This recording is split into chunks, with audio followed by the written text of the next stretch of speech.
سانگھڑ میں بارشوں کے بعد سیم نالے کا پانی باہر بہ نکلا، خیرپور سے ملانے والی سڑک زیر آب آ گئی۔ دادو میں سیلابی ریلے کا پشتوں پر دباؤ، مورو پل سے اونچے درجے کا سیلابی ریلا گزرنے لگا، کچے کے کئی علاقے زیر آب۔ ایل ایس بند پر بھی سیلابی پانی کا شدید دباؤ جاری، منچھر جھیل کی سطح 122 فٹ تک بلند، مکین حفاظتی بندوں کو مضبوط بنانے میں لگ گئے۔ ٹنڈو الیار کے متعدد دیہاتوں میں بارش کا 2 سے 3 فٹ تک پانی جمع۔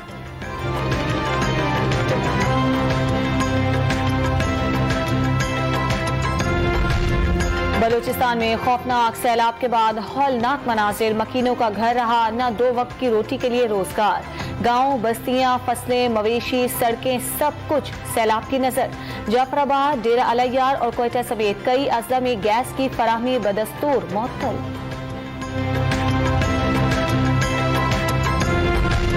مانسون بارشوں اور سیلاب کی تباہ کاریاں جاری، مزید 57 افراد جاں بحق، جان سے جانے والوں کی تعداد 1265 ہو گئی۔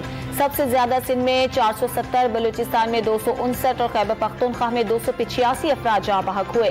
ملک بھر میں حالیہ بارشوں اور سیلاب سے 243 پلوں اور 5,500 کلومیٹر سے زائد سڑکوں کو نقصان، 5,29,000 گھر مکمل تباہ۔ چیئرمین تحریک انصاف عمران خان آج جنوبی پنجاب کے سیلاب سے متاثرہ علاقوں راجن پور اور روجھان کا دورہ کریں گے، امدادی سرگرمیوں کا جائزہ اور متاثرین سے بھی ملاقات کریں گے۔